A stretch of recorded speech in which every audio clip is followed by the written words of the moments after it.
Well, howdy diddly dandy there, chums. So, chums, the new Voyagers update has been out for No Man's Sky for a little while. I've got it up in the background here, in actual fact. Now, as much as I like this update, I mean, you can see it's got these weird little chevrons at the moment, like I'm supposed to land. Now, if I try to pulse over to the station, let's just get myself off the screen a little there. If I try pulsing over to it, sometimes when I'm pulsing, it's fine. But other times when I'm just flying in a straight line or trying to go faster, it's not doing it now. But it's almost like I hit something that's invisible and my ship starts flipping and spinning all around. I was just trying to capture some image of it, hoping that it would happen again. And as soon as I've hit record, it's not doing it now. But it was a moment ago. So I have encountered some strange bugs, and I have captured a few of the bugs that are going on right now. So let me play you those just before I get into doing the full review of this update. Before we get on to that, actually, another thing that I've been asked about shipbuilding is why they just keep getting red states and you can't put anything down. Let me show you. Okay, now this normally happens if you're inside of your ship and you're working on your interior decor. So if you press up on your D-pad, you can access this menu. Now, a lot of people, when they're putting stuff down, will toggle it to free placement. It's down on the D-pad here. So that's free placement that I've selected right now. So if I put that down in free placement mode, and then say if I go out of my ship and I go over into this editing menu without changing it back to snapping place, when I try to modify this ship and I try to put down any new parts, it doesn't matter what part I try to put on. There we go. Look, I just tried putting on the satellite dish. It just stays red the whole time. It's because you're still in free placement mode and you can't toggle it because it moves your camera up and down right now. You can't just press down to put it into the free place. So if you have got that problem, if you're seeing that it's red and you can't place nothing down, then what you need to do is leave workshop, go back inside of your ship as if you're going to be, putting something down. Select something that you want to put down. I don't know, let's just put down, we'll just put down a little canister somewhere. Now what I need to do is I need to toggle that back to snap in place mode.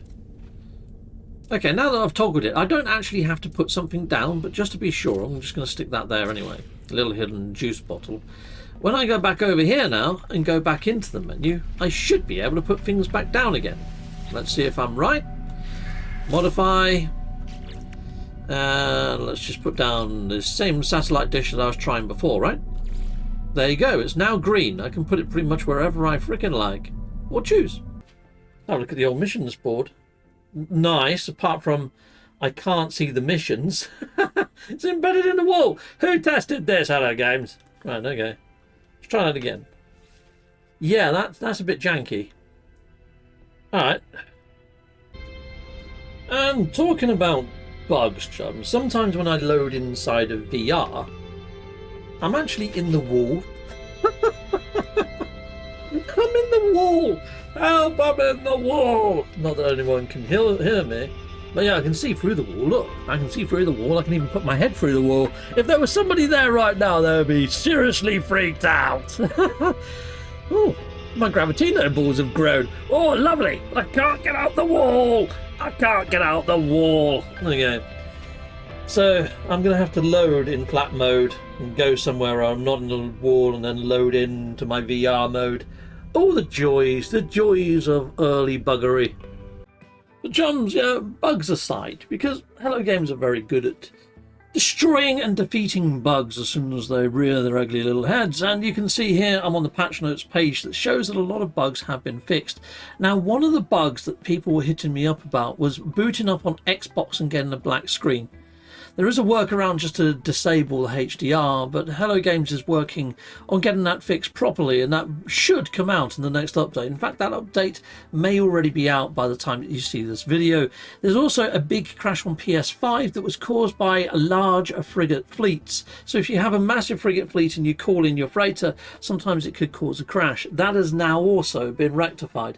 I've also been told by Nintendo Switch players and PlayStation 4 players that the update did not come out for them, and it probably still isn't out for them. I don't know whether that's changed, but it hadn't changed. Early mornings, early doors on the 29th of August. The time that I'm recording this is about 6 a.m. in the morning. So yeah, by now, PlayStation 4 update. No update there. So, yes, that's upset a large swathe and portion of the community because obviously they're seeing everybody else play it. They can't play it. So they're feeding back a little bit of negativity that has to be reflected in the overall review score. But then how in control is Hello Games over when it gets pushed out on different platforms? It's debatable. So I'm not going to alter my review score all too much based on platforms not getting the update.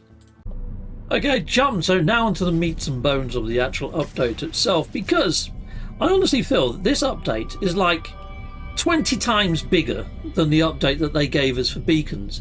And Beacons was ridden with so many bugs it almost rendered it unplayable. Almost every aspect of Beacons was broken. That's not the case with this. There's just a few little mini niggles that I've highlighted, and you know, that's me being a little bit fussy with some of those, to be fair, chums. I honestly feel that all of those are going to be fixed and fixed relatively quickly. There's nothing here that's game save breaking overly, apart from, you know, that one where I was spawning inside of the walls, inside my VR.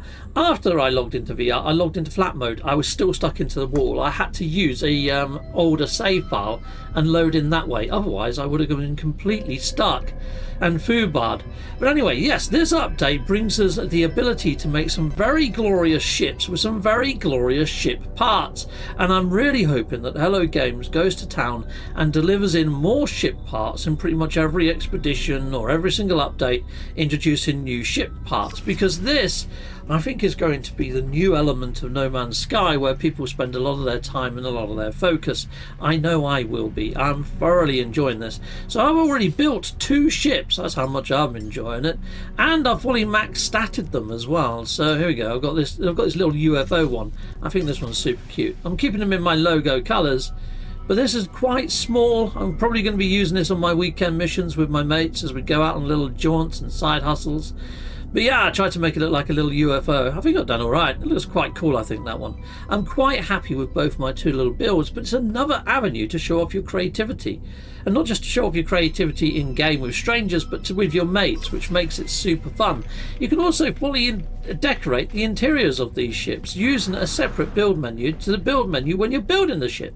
So inside, you can go to town and completely furnish-icate this with all your build stuff that you've got from Quicksilver stores and things like that. I mean, yes, there's a few exceptions to that rule, because some of the bits are a bit too big to fit in here.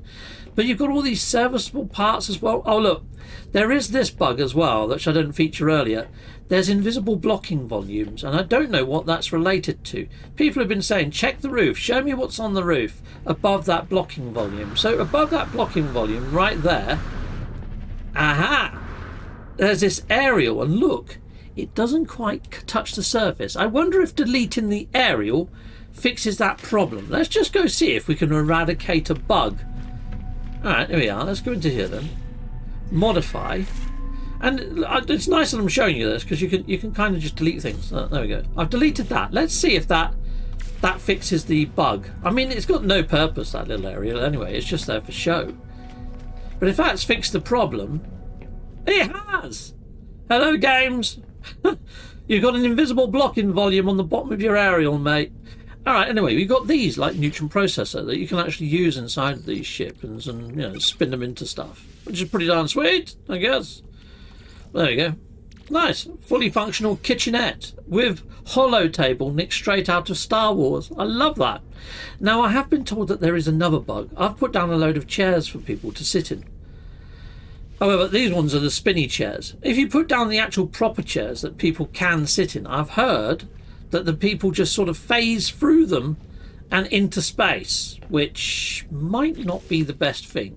Let's see if I can replicate that bug right now. Let's stick down a chair, because people are saying it even happens inside of, you know, single player. I'll just stick it there just as a test, because I'm sure I tested this and I didn't sink, but I guess it has to be in flight. Oh, I have sunk and I have fallen and I've gone through the space station. Oh my days, chums! Chums! There you go. Yeah, there's another bug. Is it going to put me back in? No, no, it's not. Oh god. Oh god. Oh god. All right. Oh, and I can't even call my ship. Right. Well, I am back. I'm back. A reload saved me. Right. So yeah, sofas inside of ships right now. not really doable because they're bugged too. So although there's lots of bugs, some of them are pretty darn funny, but at the same time a little dangerous. A little dangerous, a little squiffy, but a couple more rounds of updates and hopefully everything will be fine. But yeah, I am truly loving building my own ships inside of this update. Is it going to bring anything new to the game? I mean, it's almost like the spacewalking stuff. I think that could open a whole new avenue to No Man's Sky if they wanted to. You know, like if you are doing a freighter raid or something, or attacking a private dreadnought, you could just jump out your ship and go down there in person, lay a couple of remote detonators and blow it up or something, which would be pretty darn freaking crazy if you could do that level of stuff. Will they actually implement that level of stuff? I'm not so sure. I do like this autopilot feature as well, where you can program it to just go on its own jaunt, get out of your chair and walk around your ship. I mean, you see all this stuttering I've got as well every now and again. And now I am on PC and I am running AMD. I want to see if it does this on my PlayStation 5 when I'm playing with my friends on the Friday weekend mission. But there's a little bit of stagger, a little bit of stutter, but I am going at pulse speed. So I kind of half expect some sort of lag, but I'm interested to see what that's going to be like in multiplayer. Now, while you have got your ship inside of autoflight, you can actually just jump into space and just let your ship just go without you. It's pretty damn friggin' mental. I mean, who's going to do that? Me, that's who. But if you do that, you can just call your ship back to you, which is all good. Brilliant, eh? It's actually pretty darn sweet, isn't it? But yeah, I am thoroughly enjoying the update. What it might bring for future and future possibilities is where I feel there's a lot more possibilities and potential.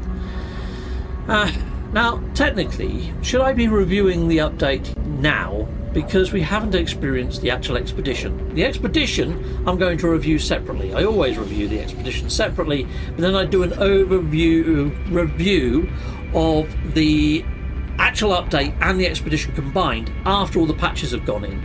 This is my initial first impressions review of the update on launch, and I always do this as well. So I show it in all of its light, all of its bugs, all of its positives, all of its negatives, all of its potential. This one has got a fair share of bugs, but they're not, like I say, game breaking per se, unless you had the black screen of death on Xbox, for example, which is a pretty bad bug, come to think of it, considering that's a big swathe of the community that can't play the game. So for that bug and that bug alone, I've got to knock a whole point off. So if we was going to start at 10, that's taking it down to a 9 already. And then the little bugs that we've got. I'm going to add all those together, especially with like the VR being stuck in walls, and it could potentially ruin your game if your restore point is also unavailable to you. So that one I'm probably going to knock at about a 5 from there. And all the little ones combined, maybe another 5 for everything else, all combined, like the red stating and the little frustrations that people are having. So I'm going to say we're down to about an 8 out of 10. But I still think that's a really, really sound review in a roundabout way. This is a really nice update. It's delivered in something that the community have wanted for a very long period of time. It's very hard to forgive those bugs on the first initial launch. Remember, this is just my first impressions launch review. When it comes to after all these bugs are squashed, and they're not there anymore, you probably get where I'm coming from on this one. I'm probably going to be giving this a solid 10 out of 10 because the community have wanted this for so long, and now it's been delivered in, and it's been delivered in so well. I didn't think Hello Games would have the technical expertise to deliver in something like this, where you can fly through space seamlessly with your friends in a ship that you've custom built yourself. I mean, even in Starfield, it doesn't do that. You know, you can build your ship in Starfield, but you go in there with NPCs and they're static. They've got actual walking paths. This is live, multiplayer, live, in a ship that you've built from scratch. The technical wizardry that goes into that is just, it's mystifying. I don't know how they've done that, because they've got to track every single piece of the ship in flight and the players in flight at static bases. I get, you know, but a base that's actually physically moving through space Yeah, that's another level. That is another level of technical mastery, and I didn't see it coming. This update took me by surprise, and it has really gripped me, and it is something that, now that it's in No Man's Sky, if No Man's Sky didn't have it, I would be sorely disappointed. It's a brilliant update. Brilliant update. Okay, so I'm only marking it down on its initial launch to an 8 because of some of these bugs should have been found with inside of testing. A lot of them, you know, our player base, and I'm talking just the content creators I know, you know, some of these bugs I've seen on other people's channels. Some of them I found myself, and we found them all within like the first 24 hours of play. I really feel that if Hello Games has a bug testing team, they should be testing the launch copy on different versions and platforms, and they should have spotted that Xbox black screen of death issue inside of the office before it even touched the live audience. And that one's very disappointing. The smaller ones and these little gripes and niggles, they all add up to being something a little bit. Alone, they're an annoyance. Together, they're a freaking frustration. And so that's why I've bundled them together. Now, there's other things that people have reported to me that I haven't witnessed. Like, you know, when I jumped out of my ship and left it on autopilot, and I could call it back. People have told me that their button is greyed out. They've lost their ship. It's gone for good. And it's the only ship they had. And now they're stranded. And they don't know what to do. I've had people say that. I haven't experienced it, so I can't really put it out there. But if that's a true thing, then yeah, that's mental. That is proper mental. But anyway, people, I really like this update. And once all the bugs are squashed and once the expedition is out, I will be doing another review. And I think I've already pigeonholed this one as being something special. It's going to be a special review. I know I just said it's going to be a 10, but let's just see what game state it's in at the time of review, once it's had a few rounds of patches and after the expedition has landed. Because, you know, if the expedition is riddled with bugs as well, it could reflect that next review. So there we go, people. Salute Mondo. Goodbye, goodbye, and goodbye again.